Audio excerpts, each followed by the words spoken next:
Assalamualaikum warahmatullahi wabarakatuh. Saya Yudi Pramuko, tukang donat dari Parung, YouTuber tertua di semesta. Saya mau membandingkan Anies Baswedan dengan Mahfud MD ya, dalam konteks terbelahnya bangsa. Siapa yang berperan bagi terbelahnya bangsa?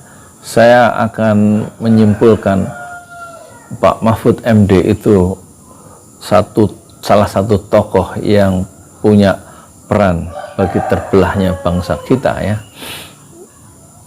Dari mana kita tahu?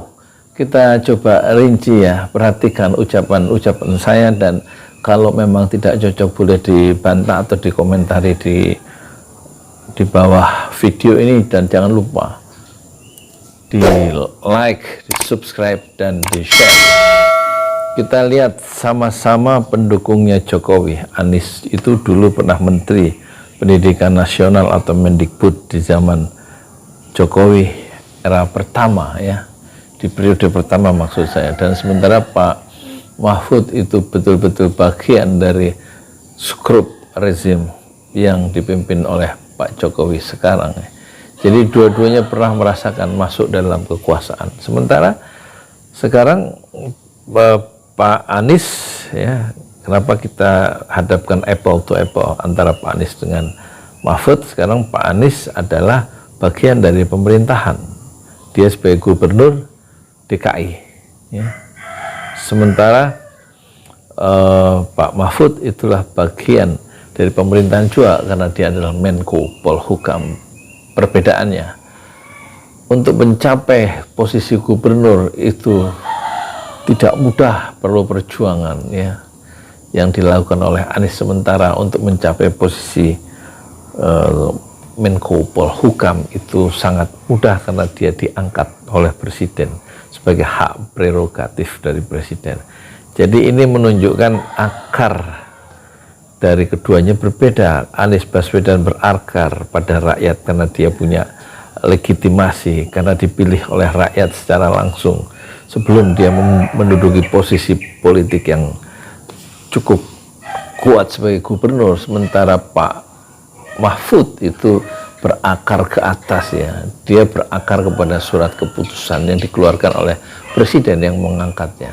Kalau presiden tidak mengangkat, tidak menunjuk Mahfud MD, dia tidak memiliki posisi politik sebagai menteri. Sementara Anies Baswedan kalau tidak diberikan satu suara oleh rakyat yang memilihnya, dia tidak punya posisi sebagai gubernur DKI. Tetapi posisi Pak Mahfud dengan posisi Anies itu sangat berbeda.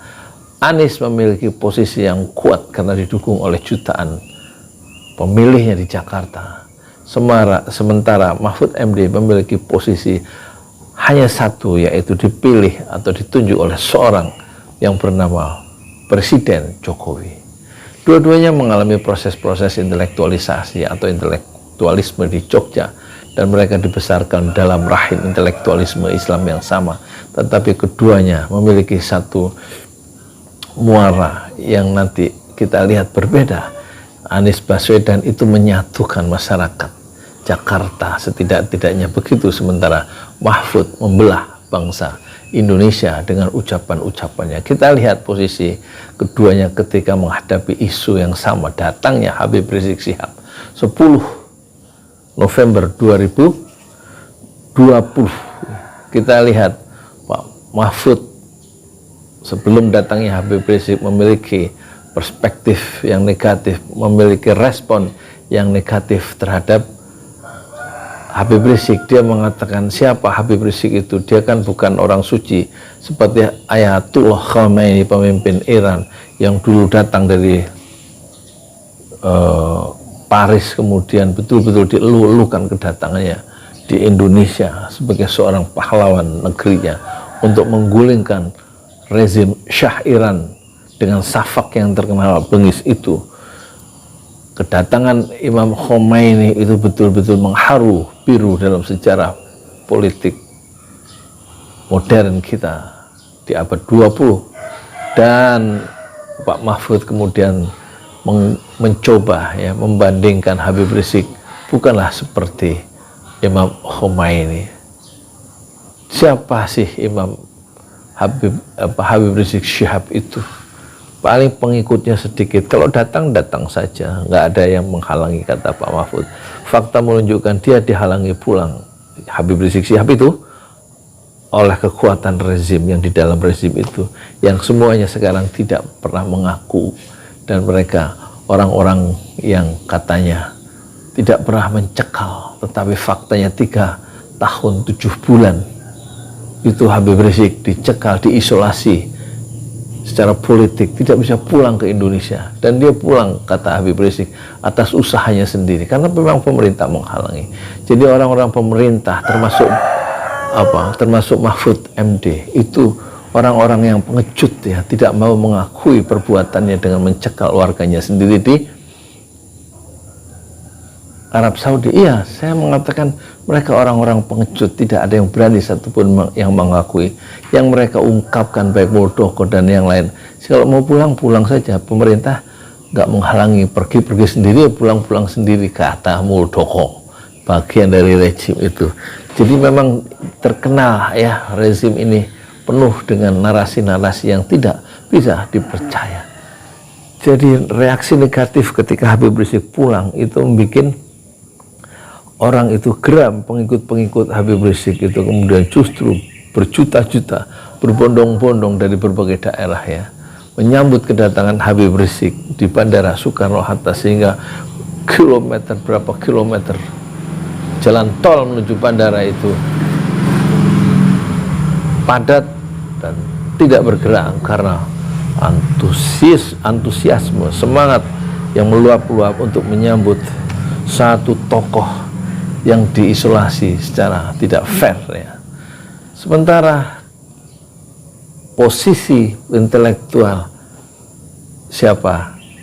Anies Baswedan itu sangat berbeda secara diametral ya dengan Mahfud MD. Dia justru mendatangi ya, tidak berbicara di media, mendatangi Petamburan, mendatangi dan bersilaturahmi sebagai pejabat pemerintah yang pertama-tama datang dan bersalaman dengan Habib Rizik Syihab dan menyampaikan dan bahwa aturan harus ditegakkan tentang protokol kesehatan, dan kemudian Habib Rizik didenda 50 juta rupiah karena melanggar kerumunan, kira-kira begitu. Itu yang menyampaikan gubernur sebagai penguasa wilayah DKI. Tapi dia datang ke Habib Rizik, sementara Mahfud MD tidak berani datang dan justru memberikan komentar-komentar yang negatif di media, dan itu hasilnya adalah satu citra negatif bagi Mahfud sendiri. Dan kemudian kita lihat perlakuan dari Mahfud MD yang mengeluarkan satu ungkapan yang justru kontraproduktif. Tentu yang terakhir adalah ketika dia mengatakan dalam satu wawancara di Detikcom bekerja sama dengan Total Politik ya, bahwa keterbelahan bangsa ini itu begitu mengerikan, begitu mencemaskan ya. Dan nanti kalau ada pemilihan presiden tahun 2024 diperlukan, kita perlukan adalah strong leader, pemimpin yang kuat ya. Pemimpin yang kuat yang bisa memberantas korupsi yang sudah menggila di mana-mana, dan kemudian yang kedua menegakkan hukum, dan yang ketiga bisa menyatukan kembali bangsa yang terbelah secara ideologis, yang mengeras. Dan dia mengatakan Ade Armando itu adalah satu yang di bawah, tapi kalau ke atas itu pembelahan secara ideologis itu begitu nyata dan keras. Dan dia lupa salah satu sumbangan yang membelah bangsa ini adalah Mahfud MD, salah satunya ketika dia itu membelah masyarakat dengan mencoba ya memisahkan ya Habib Rizik dengan pengikut-pengikutnya, dan kemudian merespon secara negatif ketika sang pemimpin yaitu Habib Rizik mau pulang ke Indonesia, mencoba dihalang-halangi secara psikologis untuk tidak disambut dengan gegap gempita dan merendahkan sang tokoh, yang membuat justru pembelahan itu makin mengeras karena ucapan-ucapan Mahfud MD yang tidak simpatik terhadap satu tokoh yang dikagumi oleh jutaan orang. Dan kemudian justru Front Pembela Islam sebagai wadah perjuangan Habib Rizik, saat Habib Rizik itu datang justru dibubarkan. Yang membubarkan salah satu peran yang utama, kontributor utama tentu saja adalah ahli hukum tata negara, yaitu Mahfud MD, yang memasok ide-ide tentang pembubaran itu dari segi hukum, karena dia memang ahli hukum, tapi kontribusinya justru membelah bangsa karena menimbulkan luka di kalangan pengikut-pengikut Habib Rizik atau bagian kelompok Islam yang mendukung perjuangan dakwah Habib Rizik selama 23 tahun melalui Front Pembela Islam. Sumbangan Habib Rizik, sumbangan Mahfud MD di dalam membubarkan Front Pembela Islam dalam respon datangi Habib Rizik secara negatif justru makin membelah bangsa kita. Tidak ada keakraban warga negara sebagaimana bahasa dari Rocky Gerung. Dan yang ketiga, manuver-manuver dan gerak langkah politis Mahfud MD itu justru membelah bangsa ketika dia tidak memberikan respon apa-apa ketika dibunuhnya, dibantainya 6 pengikut Habib Rizik oleh anggota polisi Polda Metro Jaya. Yang anggota Polda Metro Jaya polisi itu adalah bagian dari pemerintah. Pembunuhan 6 orang yang Pak Mahfud pasti tahu, dan pembunuhan itu tidak sah kan dilakukan oleh orang-orang yang tidak kenal, yang tidak dikenal karena tidak berseragam, dan kemudian mengakui dirinya orang yang mengejar rombongan Habib Rizik dan membunuh 6 pengawal itu adalah orang-orang berseragam dari Polda Metro Jaya. Pembunuhan itu tidak dikecam oleh Mahfud MD, dan itu menunjukkan pemerintah dalam hal ini yang diwakili oleh Menteri Polhukam, Politik Hukum dan Keamanan, itu membenarkan pembunuhan itu, dan itu membuat rakyat, tidak-tidaknya pengikut dari Habib Rizik yang meluas dari Sabang sampai Merauke itu semakin memiliki posisi politik yang cukup keras bahwa peran-peran besar dalam membelah bangsa itu memang dilakukan oleh Mahfud MD dan bukan oleh Anies Baswedan. Sementara Anies Baswedan itu memiliki posisi yang sangat kontras dengan posisi gubernur sebelumnya yang membelah bangsa dengan narasi-narasinya yang keras, yaitu Ahok. Ternyata kepemimpinan yang ditawarkan, kepemimpinan yang sejuk, yang dialogis, yang tidak menggusur warga Jakarta, itu bisa membuat masyarakat Jakarta itu jatuh simpati kepada Anies Baswedan, dan itu menunjukkan bahwa masyarakat Jakarta itu tidak semakin terbelah sebagaimana di zaman Ahok, dan justru Anies Baswedan mencoba menyatukan warga Jakarta dengan program-programnya yang betul-betul menyentuh, ya, memenuhi rasa keadilan warga Jakarta. Dan tampak kelihatan, ya, satu narasi yang dibangun baik oleh Anies maupun oleh Mahfud itu sangat berbeda. Yang satu kelihatan santun, yaitu Anies Baswedan, begitu ramah, penuh dengan senyum, penuh dengan dialog, sementara posisi politik dari Mahfud penuh dengan kegeraman saat melihat aspirasi Islam, penuh dengan arogansi ketika dia bicara sebagai Menko Polhukam, dan mudah untuk menyalahkan orang sebagai berpikir ngaco, sebagai biadab, ucapan-ucapan yang tidak pantas keluar dari seorang yang berpendidikan tinggi, seorang Mahfud MD yang bergelar cukup tinggi, doktor atau profesor. Sementara kita tidak pernah mendengar, ya, narasi-narasi yang buruk yang keluar dari celah-celah bibir dari seorang Anies Baswedan yang sama-sama bagian dari pemerintah karena dia seorang gubernur, ya, seorang orang gubernur dan bagian dari pemerintahan Jokowi sebenarnya. Tapi kita lihat narasi-narasi yang dikembangkan, baik ketika misalnya ketika dia melakukan konferensi pers, itu justru mengundang simpati.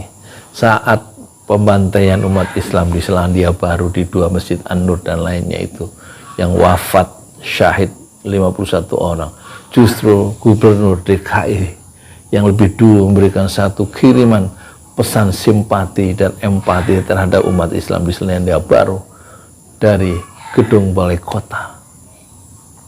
Sementara Menko Polhukam tidak memberikan pesan apa-apa terhadap penderitaan umat Islam di luar negeri atau di Selandia Baru.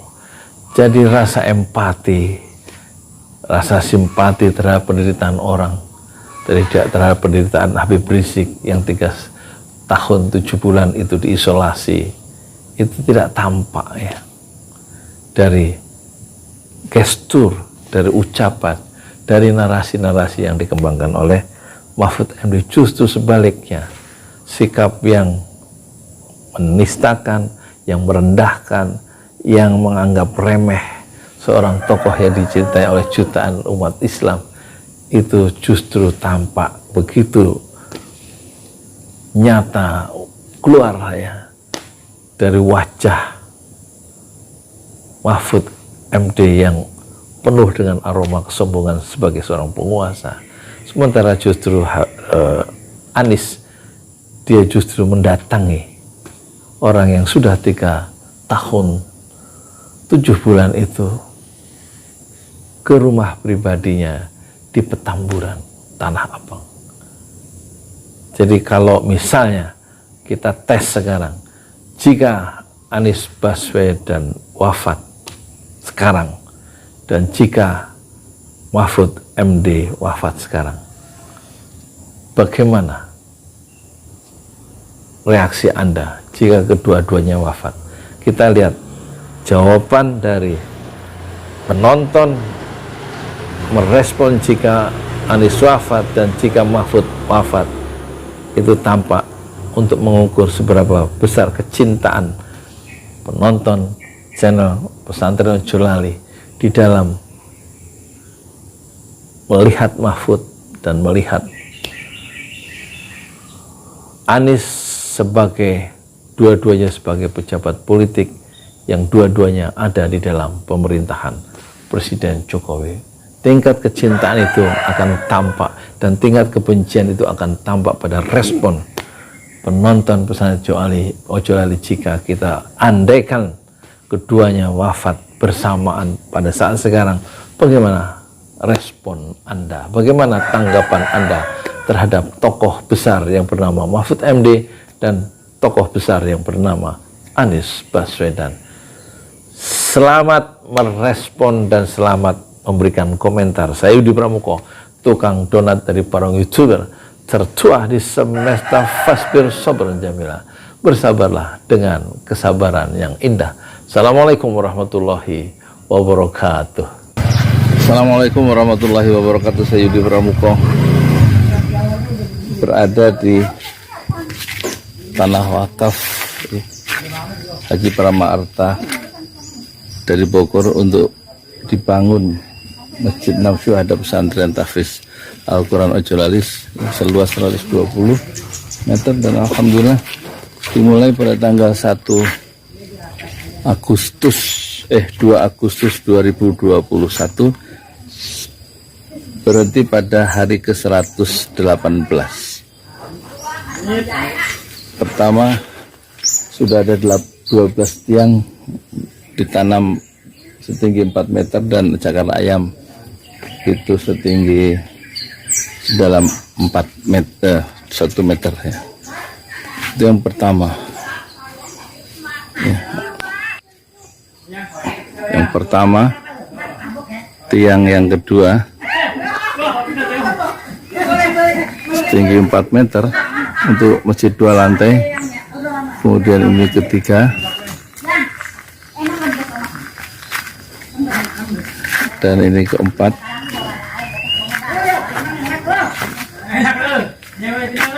Kelima, kemudian 6, 7, 8,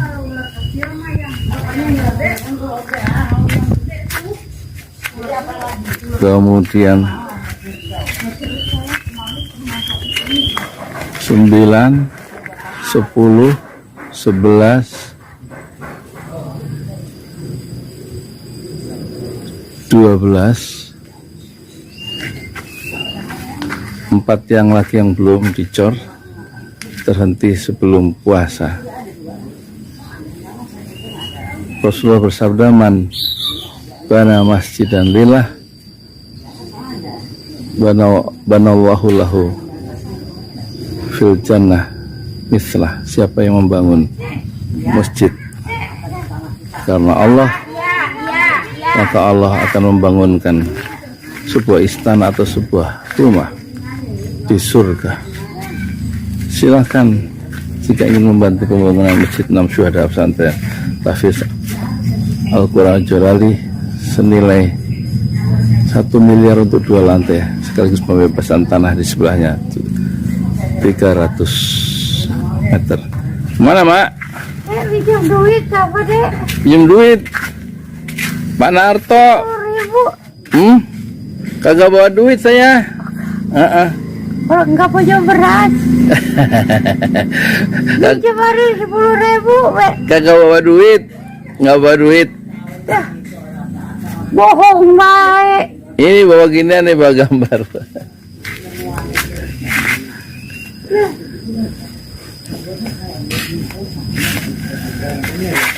Rasulullah SAW bersabda, man bana lillah, man bana masjidan lillah.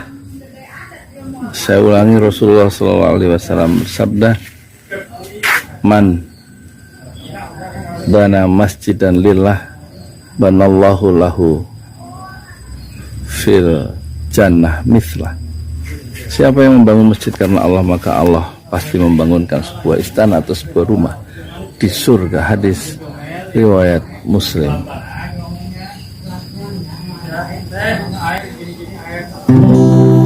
Sampai aku tutup usia, kan ku jaga hatimu sampai aku tua. Walau keriput di pipimu terlihat, takkan goyahkan cintaku yang begitu kuat.